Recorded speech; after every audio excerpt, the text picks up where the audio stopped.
So we are so glad you're here. Thank you for being here. How many of you folks are here for the very first time? First time tonight. Well, great. We are glad that you are here. Thank you for coming. For those of you who don't know, I'm Frank Loria, one of the elders here at Lakeview Christian Center. I have the joy of being here. This is fun. And I hope you agree. I'm sure you enjoyed your meal. And hopefully dessert as well. So hey, yesterday was St. Patrick's Day. I'm sure you all knew that. How many Irish do we have in the room? Okay, a few Irish. We don't care, but that's nice. But I thought I would bring to you the top five Irish jokes. Okay, ready? Right. These are, the top 5 clean Irish jokes. Okay, here we go. How did the Irish jig, you don't want to miss this. How did the Irish jig get started? Too much to drink and not enough restrooms. I have to think about that for a second. Hey, why do leprechauns make good secretaries? Shorthand. They're great at shorthand. Correct. What do you get when you cross Quasimodo with an Irish football player? The halfback of Notre Dame. It's really bad. Oh, what's the main difference between an Irish wedding and an Irish funeral? One less drunk at the party.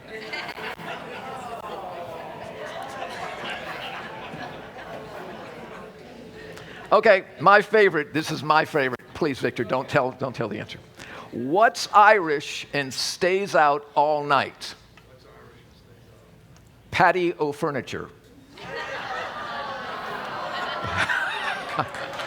Thank you for coming. Good night. That's right. Yeah. All right. Patio furniture. That's just my favorite. And by the way, I know I do this.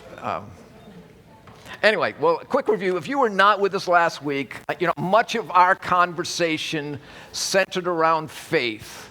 We typically think of faith and we put faith in a religious context. But you and I, we exercise faith all the time, multiple times through a day. We exercise faith. And I want to show you just something which is called just a simple model of logic. And I want you to think through this with me because this is really a process of thought that you and I exercise all the time without necessarily even knowing it. So everyone has a worldview.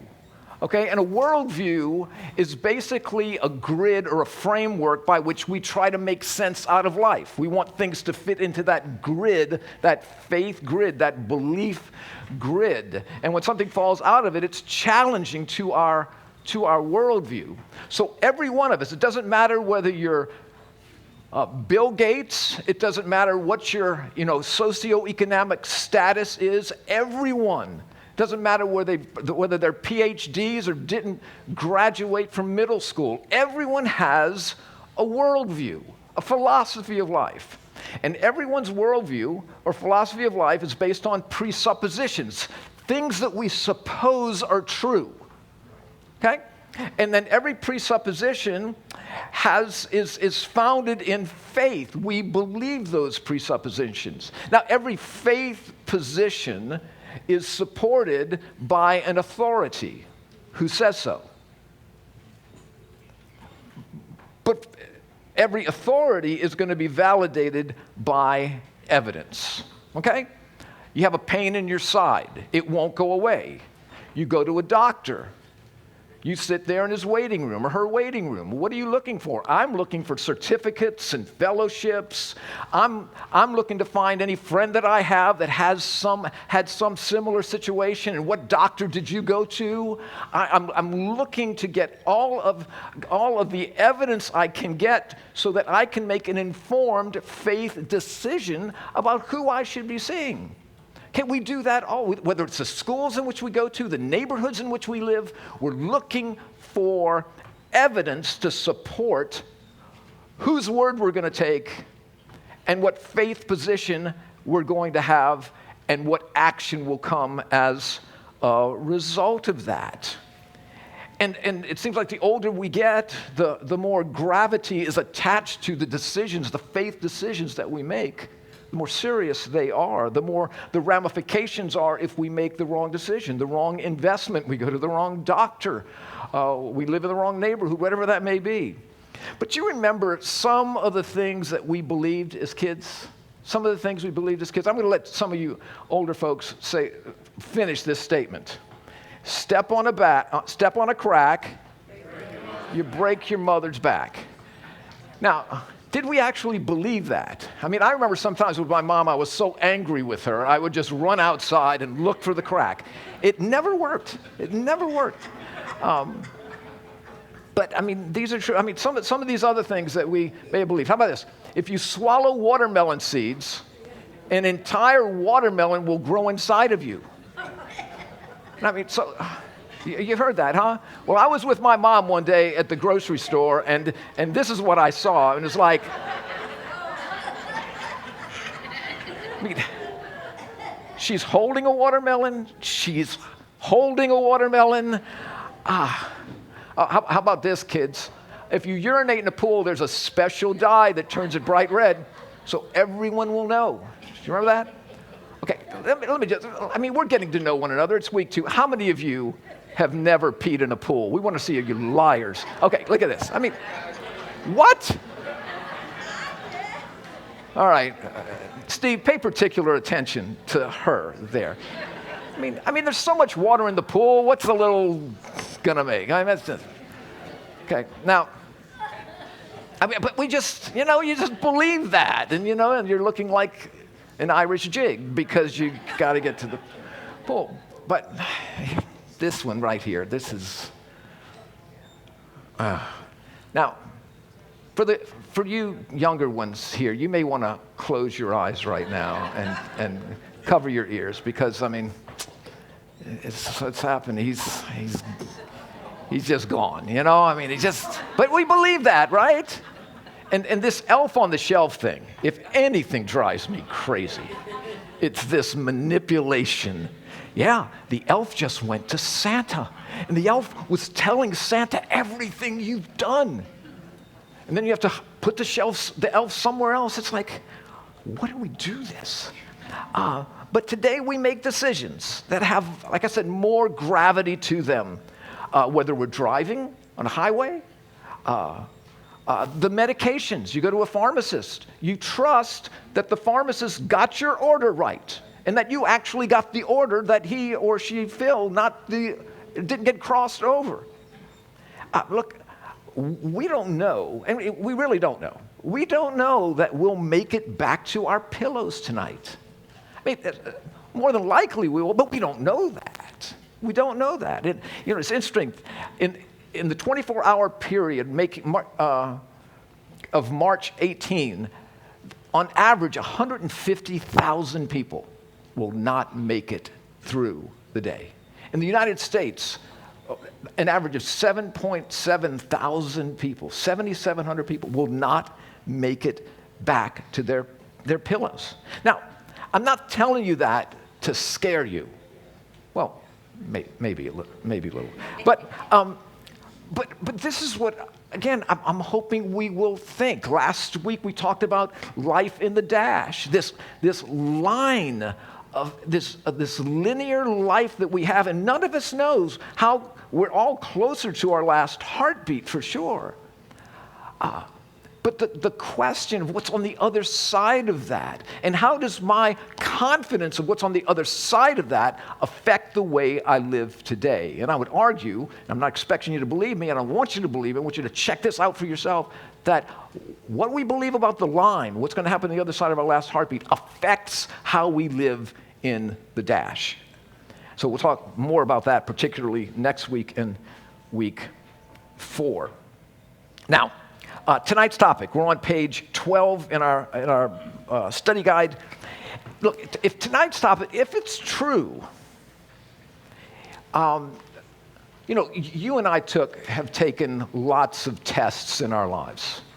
Okay, if you're an attorney, you sat for the bar exam. If you're a medical doctor, you had to take many boards and all those other things. If you got an MBA, you have to study for that. Whatever, whether you're in fourth grade or in higher education, you have to study.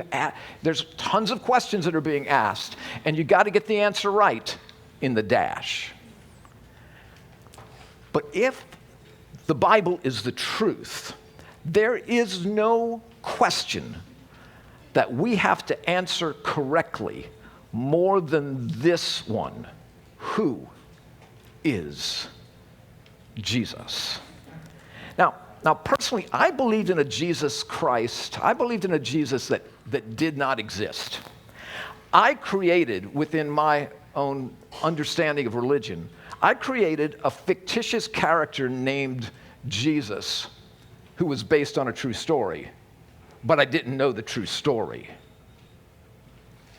See, when I was introduced to the Jesus of the Bible and the Jesus of history, not the one I had created in my own mind out of my own personal stereotyping convenience, and I became a follower of Jesus Christ some almost 49 years ago, he changed my life completely. But it was then, somewhat ironic, it was then that I actually began to look into some of the evidences that, does this make any sense? I know I feel different. I can sense that I'm different, but why? Is there anything to support? Is there any real reason to believe? Is there any reason to believe? Can I reason and believe what I actually have shifted my worldview into believing? Because my worldview prior to that was, I'm in control. My worldview prior to that is, I'm making deals with God. I'm being good, so he's got to give me what I want. I'm being bad, so he's off the hook. I mean, this is kind of the worldview that I had, a particularly religious worldview. And so when I looked at this again, and I looked at these things, my worldview suddenly shifted. And again, I'm not asking you to believe this, but this is what my experience was. My worldview changed to where I became a follower of Jesus Christ, and now my faith position was that he really is God. And that the authority was the Bible. But the question is this: where's the evidence to believe that? Why should I believe that? This book, it's been around for thousands of years. Why should I believe that? Well, the first thing we want to take a look at is, it's on page 12, is that Jesus existed. Okay, there is not a critically thinking, rational, unbiased historian who believes that Jesus of Nazareth was a fable.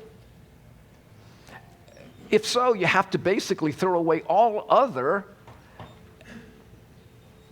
historic figures of antiquity. You got to throw out Attila the Hun. You got to throw out Caesar. You got to throw out Plato. You got to throw out all of these. And so there's really not a rational, unbiased individual that's going to say that he was just a figment of ignorant people's imagination. We have extra-biblical historical accounts, as a matter of fact. In other words, historians, Roman historians, Greek historians, not proponents, antagonists of Christianity, that recorded a person of Jesus or Christ or Christus in the scriptures. Even within the Jewish Talmud, the person of Jesus is there. So I could give you a bunch of these, but just one, Cornelius Tacitus. I mean, you do see the family resemblance, I'm sure, but he's considered the foremost Roman historian. He was Roman senator. He wrote volumes called the Annals of Rome, 30 books that made up the history of Rome. He wrote in about 116 AD. He wrote the Annals, and this is what he said about Jesus. He said, consequently, to get rid of the report that Nero had Rome burned, Nero fastened the guilt and inflicted the most exquisite tortures on a class hated for their abominations, called Christians by the populace. Now, the abominations of the Christians were this: they didn't believe, they were not polytheists. They were monotheists. They didn't believe in all the earth, wind, and fire gods. And these were their abominations, that they were monotheists. He goes on to say, Christus, from whom the name had its origin, suffered the extreme penalty during the reign of Tiberius at the hands of one of our procurators, Pontius Pilate. Now, Tacitus is no friend of Christianity, but just by him reporting the news, he articulates Jesus of Nazareth and who he was. So, but what about the Bible? What about the Bible that has so much to say about Jesus? How do we know this New Testament hasn't been changed over the years? How can we possibly know what the original documents said? Well, there is tremendous evidence to support that. Now, tonight in your books, I want you to take your pen if you would. You don't have to do this, but I think this will help you. I think you'll appreciate some of the evidence that is there. Now, there's a literary science which is called textual criticism, okay? And in textual criticism basically is a science which is exercised as it pertains to ancient documents and ancient manuscripts. This is before the printing press. This is before Gutenberg's printing press. This is when all copies of papers were manuscripts. Okay, right? The word hand scripts written, handwritten. Okay, and so this science is determined, is rather used to determine the accuracy of ancient documents. And within textual criticism is a particular test called the bibliographical test. Now, the bibliographical test has three aspects to this, okay? If this is boring you to death, just take a nap. We'll wake you up. But so within the bibliographical test, there is this. One, the quantity of manuscripts, okay? That's the first test, quantity of manuscripts. In other words, how many do we have still existing? Because the original autograph is no longer with us. It has disintegrated, okay? But we have manuscripts. We have hand copies. So within the bibliographical test, how many do we have? How many copies do we have of that ancient manuscript, whatever it is? That wasn't a question. The quality of the manuscripts, the consistency. In other words, let's say we have 10 ancient manuscripts. Does manuscript 1 coincide with manuscript 5? Or do they conflict? Are they saying the same thing? So consistency deals with, are all those manuscripts saying the same thing, or are they conflicting manuscripts? Okay? So how many do we have? How consistent are the manuscripts that we have? And then thirdly, the time span. How much time is there between the original autograph and the first manuscript that we see? Okay?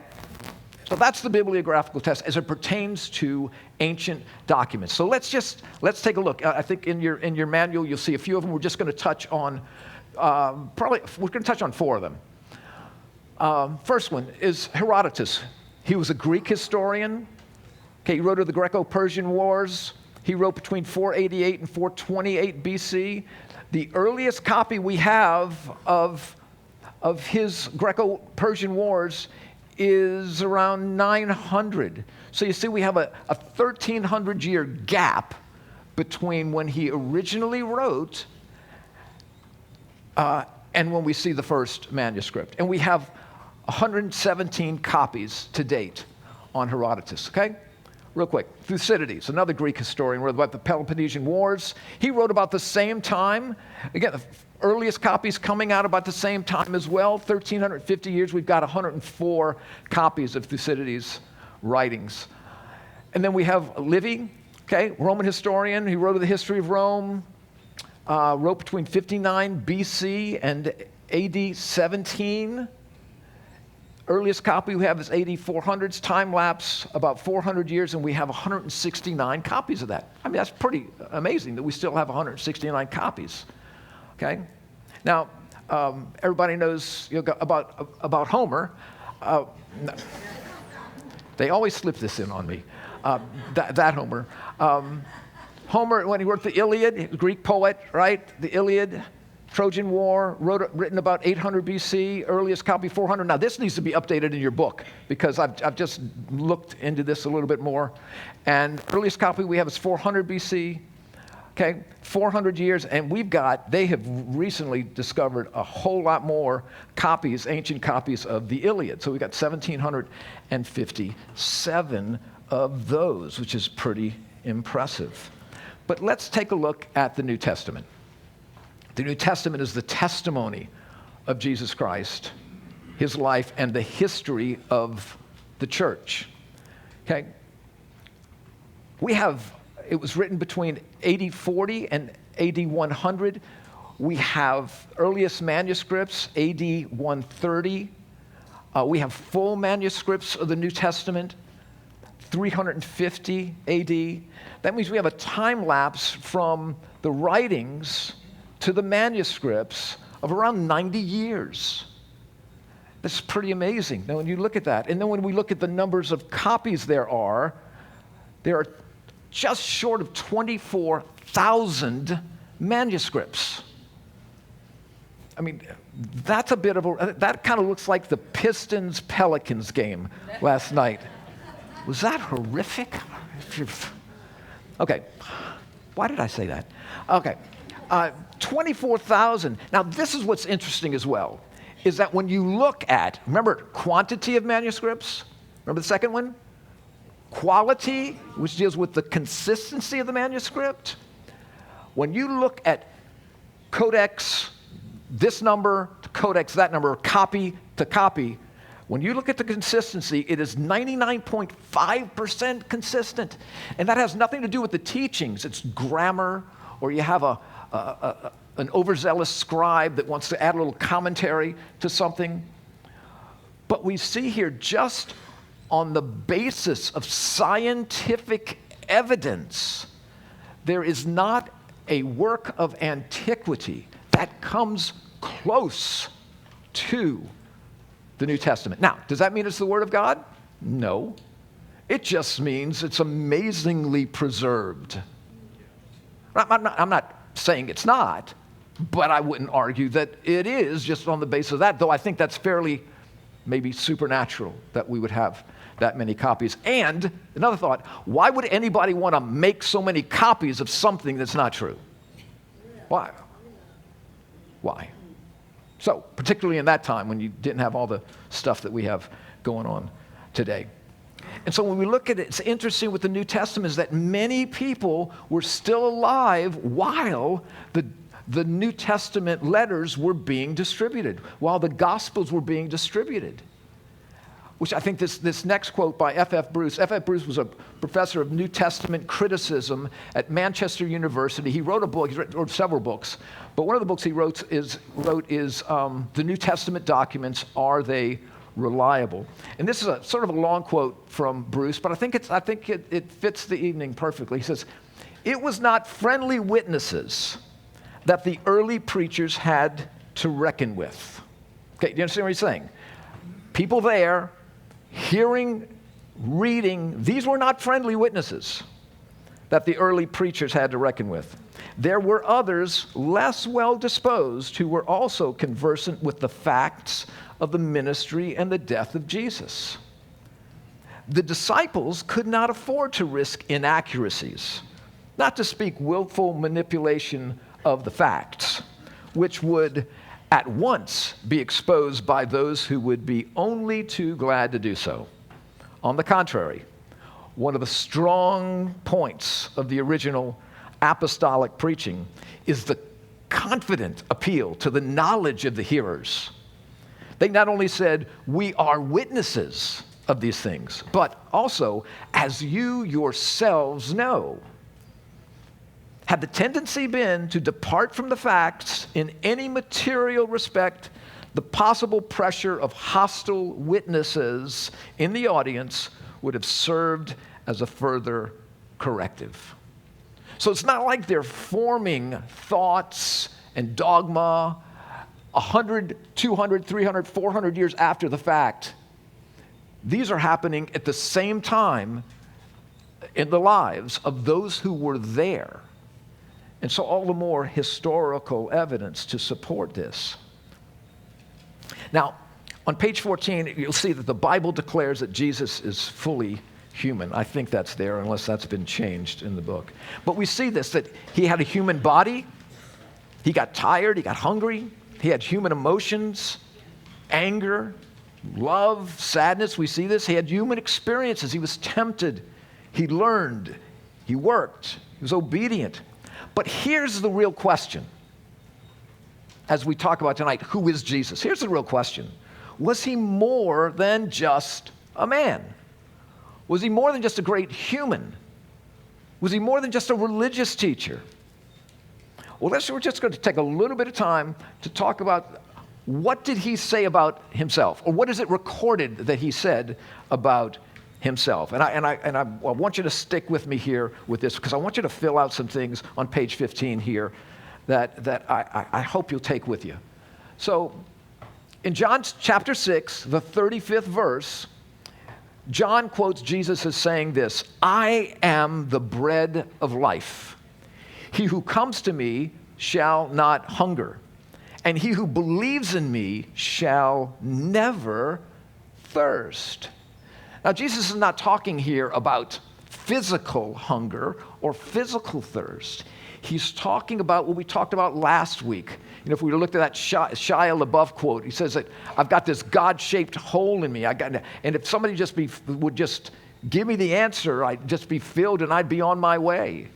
You know, Blaise Pascal, in every man there is a God-shaped hole that is filled only by Jesus Christ. So that's either true or not true. But he's saying, and this is important too. He doesn't say church is or praying is. Now, again, not that those things aren't important if the Bible's true, but he's pointing to himself. We're going to talk about this in just a minute. Beyond his teaching, he's pointing to himself. I mean, if I walked up to you tonight or just said, folks, I am the bread of life, you should run out of here as fast as you possibly can. Maybe grab the dessert or some extra food, but get out of here. But this is what he's saying about himself. I'm the bread of life. If you come to me, you'll not hunger internally. I'll fill that identity, purpose that we talked about last week. And he who believes in me, we're going to really dissect this word, believes. In me shall never thirst. That's quite a bodacious statement. Anybody can say it. The question is that true? Why should I believe that? Then he goes on to say this. Oh, I'm sorry.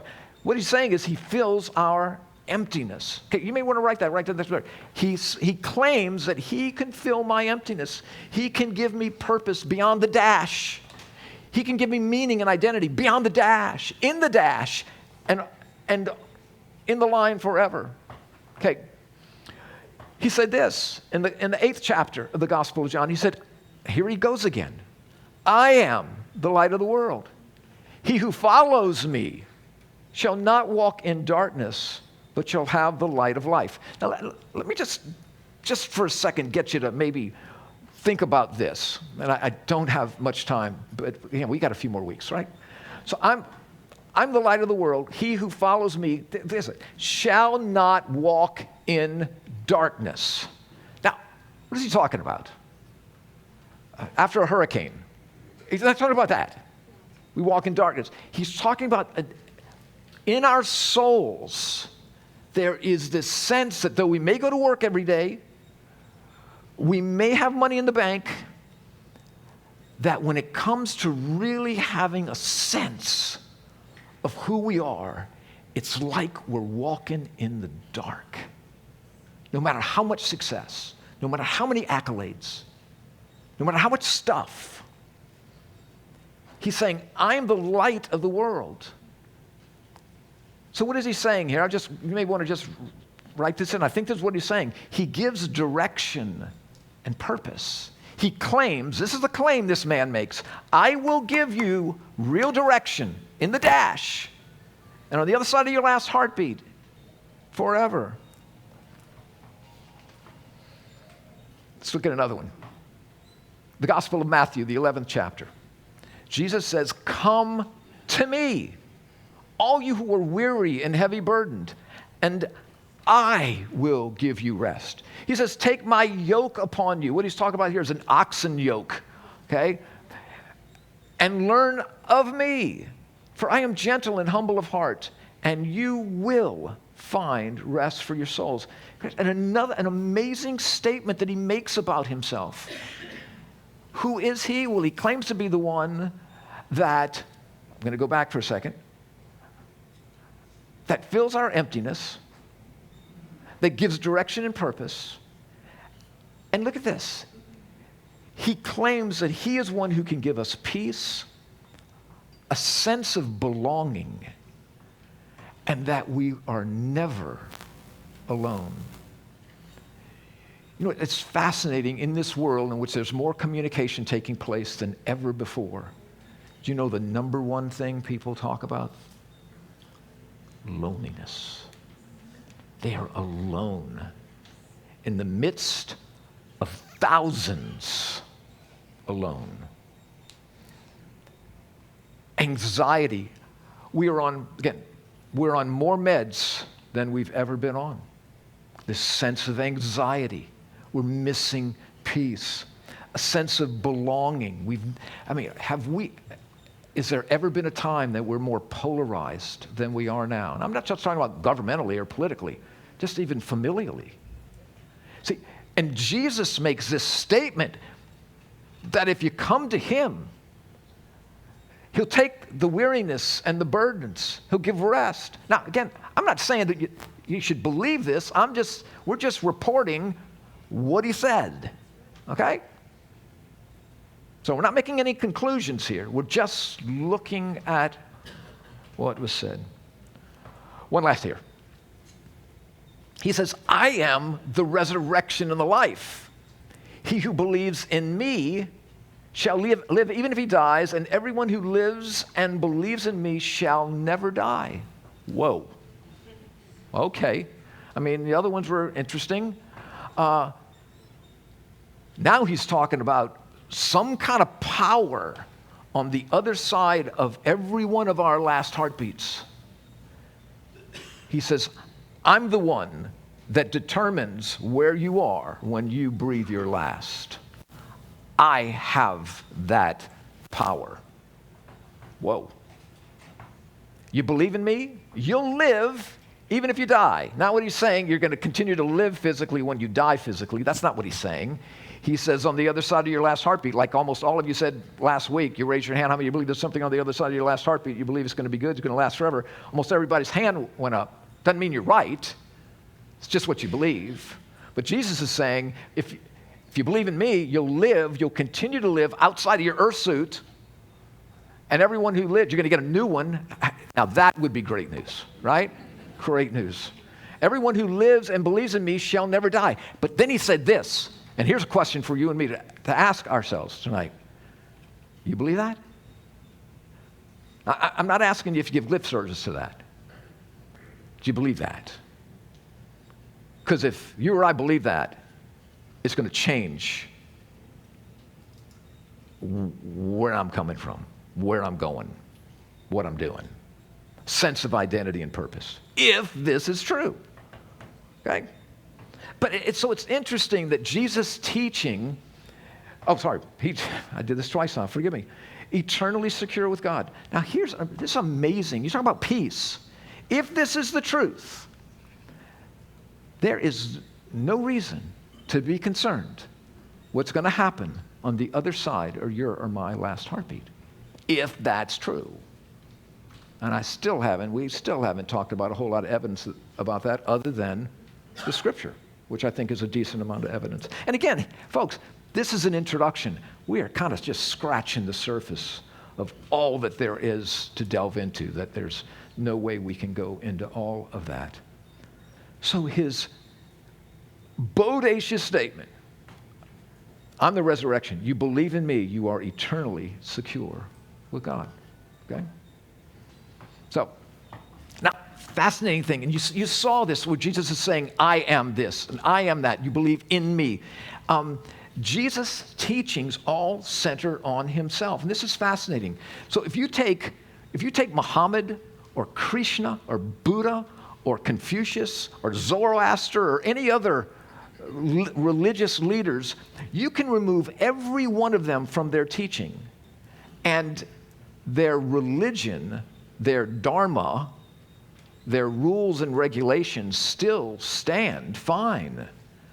But if you remove Jesus from Christianity, you have no Christianity. Because he's saying, I'm the basis of all this. It all stands and falls on me. And so we see here that throughout the Bible there are many direct claims that Jesus makes about his being God incarnate. Indirect claims, and there are direct claims. Now, for the sake of time, I'm going to only be able to go through one of those, a direct claim, and maybe you guys can, at your tables this evening, go into a passage in the Gospel of Mark. As I said, there are many of them. But let's just look here in the Gospel of John again, just one of them. Jesus says this, my sheep hear my voice, and I know them, and they follow me. I give them. Now, words mean something.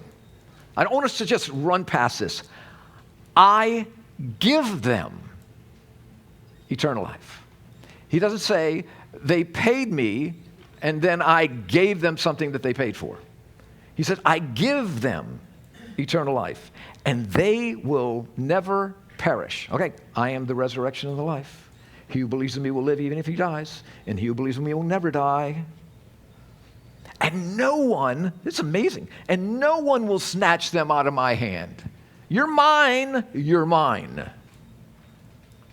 My Father, who has given them to me, is greater than all, and no one is able to snatch them out of the Father's hand.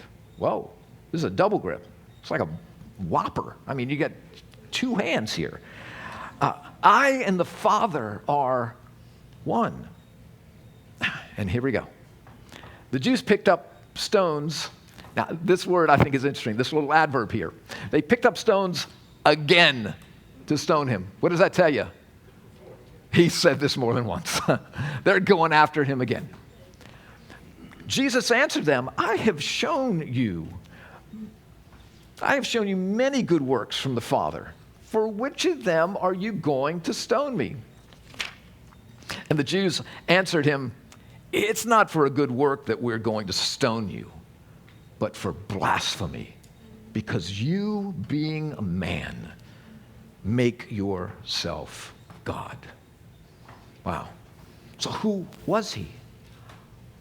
Who knows who he was? Well, I want us to take a look, and I mentioned to you last week a guy by the name of C.S. Lewis. Now, C.S. Lewis was a devout atheist. He was brilliant. PhD in ancient English literature, professor of such at Cambridge and Oxford universities. Well, confronted by the facts, and actually Tolkien was a contemporary of C.S. Lewis, and he was a part of a little group called the Inklings, and they would talk about God. And Tolkien and others in this small group, eventually just the evidence and the conversations and the research that Lewis started doing brought him to the place where he actually believed that Jesus was the resurrection and the life. And he surrendered control of his life to God. And in that, he came up with something that maybe you're familiar with this. If you've been to Alpha, you certainly are. But something called decision tree analysis. See, Jesus claimed to be God. That was his claim. We just looked at one of the many passages in the New Testament. Now, he either wasn't or he was. Okay? I think we could agree on that. Is it a yes or no? Now, if he wasn't, and he claimed to be, he knew it, or maybe he didn't know it. If he knew it, he was a liar, right? He's saying he's God come in the flesh, but he wasn't. He's a liar. Not only is he a liar, he's a hypocrite, because he's talking about, truly I say to you, I am the truth. Abide in me. You'll know the truth. It's a hypocrite. Not only that, he's a demon, because he said he was the way. If you know him in the dash, you will have peace with him, God, forever in the line. He's deceiving and telling you something that is true about God that is not. Not only that, then, he's just a fool. He's an idiot. He's a total fool because he dies for something that he knows is not true. Okay. All right, I'm putting on my faith hat right now and having a difficult position here, a difficult way of grasping this. Maybe he didn't know it. Okay, if he didn't know it, he was nuts. He was a lunatic. Okay? Now, I don't know how this man could be in front of his disciples, in front of his enemies, in front of the most powerful government in the world, and not totally fall apart. It's just not lunatic behavior. He was just sincerely deluded. I don't know. I have a difficult time with that. And C.S. Lewis had a difficult time with that as well as he smoked his cigarette. I just think that's great. All right. He said this. He said, a man who was merely a man and said the sort of things Jesus said would not be a great moral teacher. He would either be a lunatic on a level with a man who says he's a poached egg, or else he'd be the devil of hell. I guess that would make him a deviled egg.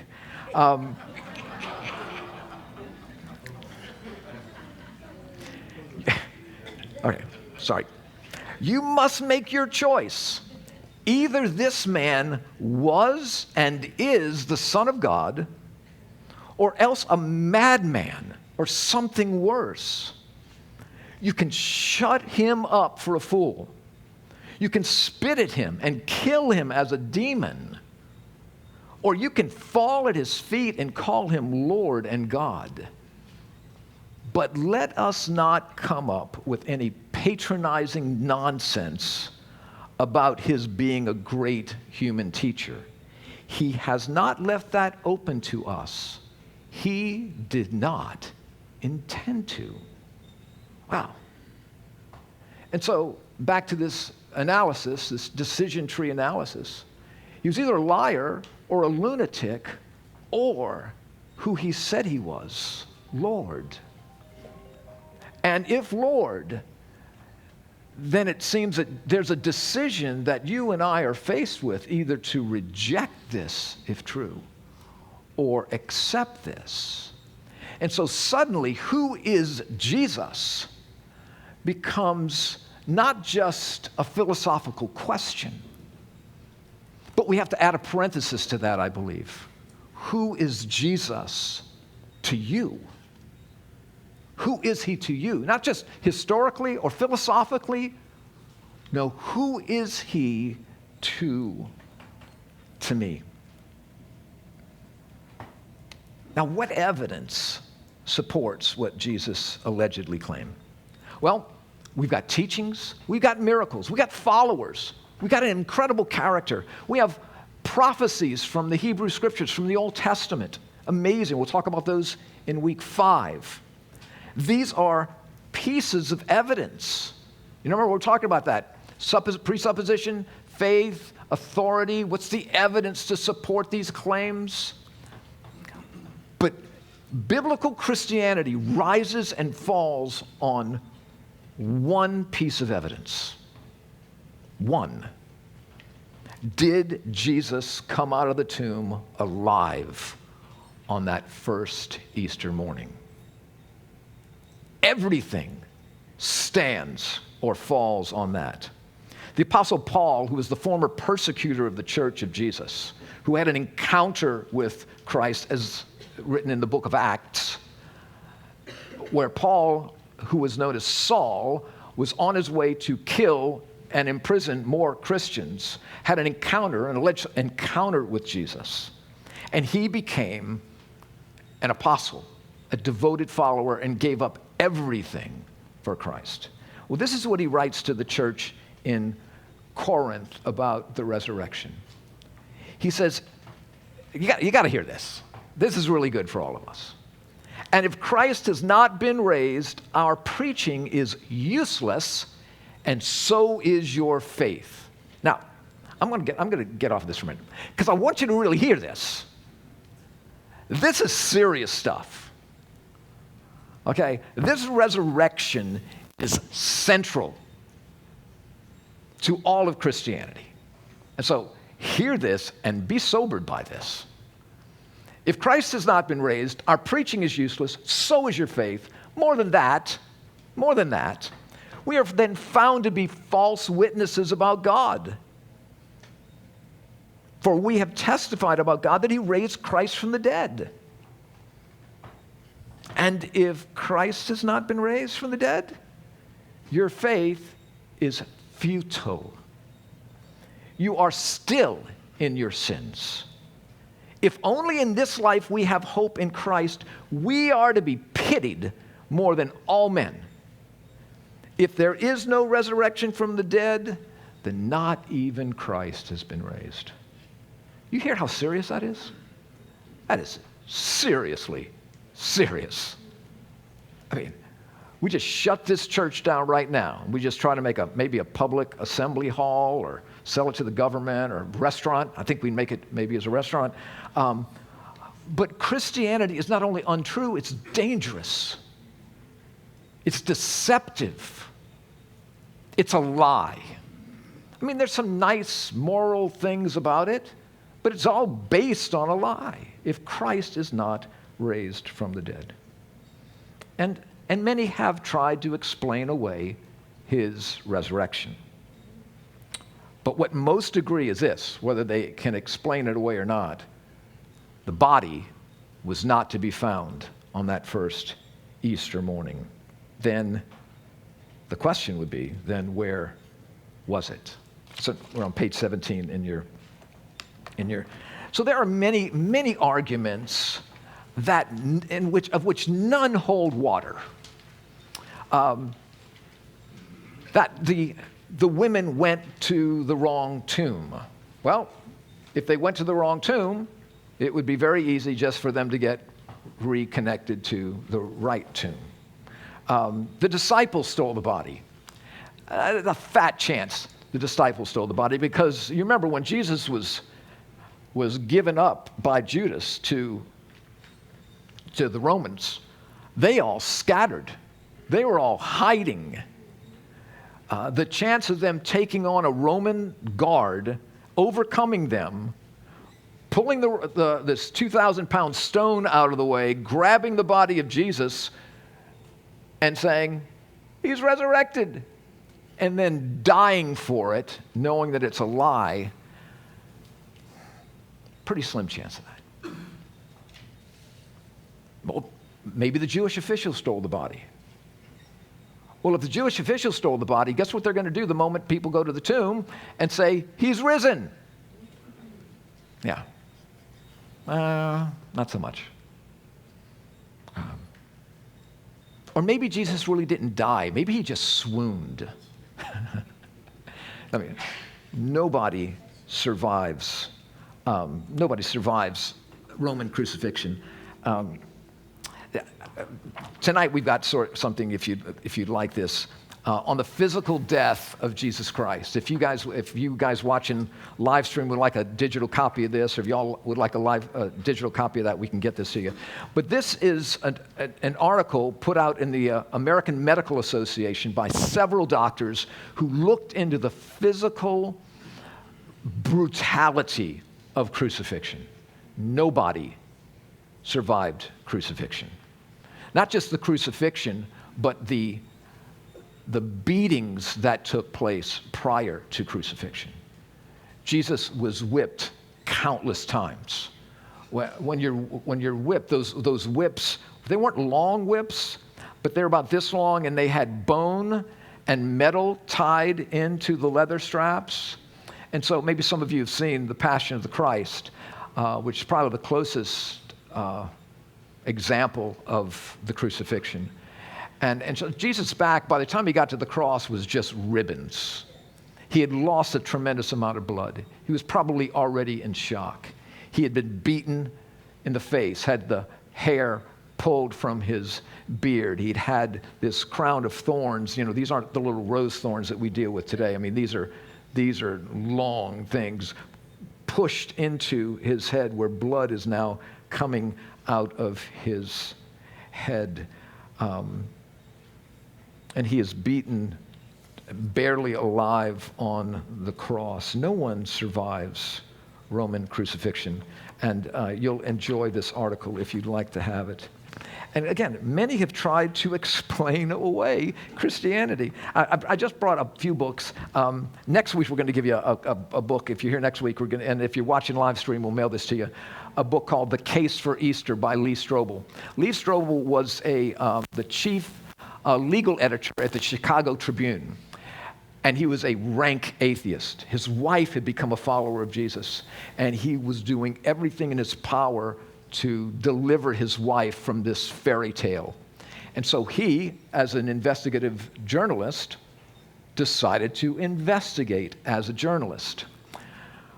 Well, Mr. Strobel has spoken now all over the world to millions of people and written many, many volumes concerning the evidence to support the validity of Christianity. And so there's one of those little books. It's called The Case for Easter, and we're going to give you a copy of that. Another guy by the name of Josh McDowell wrote a book called More Than a Carpenter. Now, this is the Cliff Notes of Josh McDowell's Cliff Notes. I think the books that he has written would stand taller than I. And again, a man who did not believe, was challenged to believe, and became a follower of Christ. This is a British journalist by the name of Frank Morison wrote this book, Who Moved the Stone?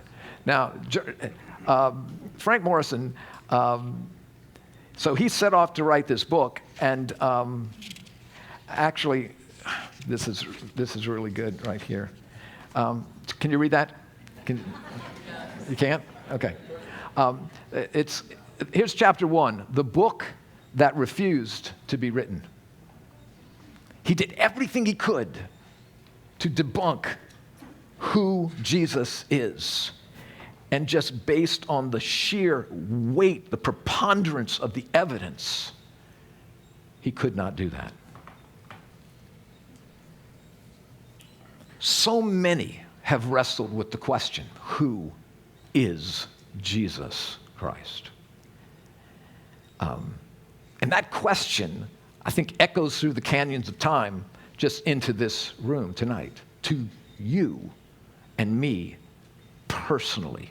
Not corporately. I'm talking to you. If you're the only person in this room tonight, the only person, you're sitting there in your house watching this, this question comes to each and every one of us. As a matter of fact, Jesus asked his disciples this. So we close. I just want to share this scripture with you from the Gospel of Matthew. I just told you about that. When Jesus came to the region of Caesarea Philippi, he asked his disciples, "Who do people say the Son of Man is?" They replied, "Well, some say John the Baptist. Others say Elijah, still others Jeremiah or one of the prophets." And then Jesus asked this question, "But what about you?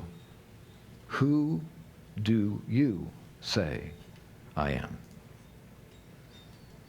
As I said a moment ago, if the Bible is true, if Jesus rose from that tomb on that first Easter morning, he is the resurrection and the life. Not asking you to believe that, just looking at the evidence. who do you say that I am? I mean, maybe tonight you'll ask yourself that question. Maybe in a way you never have asked yourself that question before. For me, let me tell you how I would have asked it.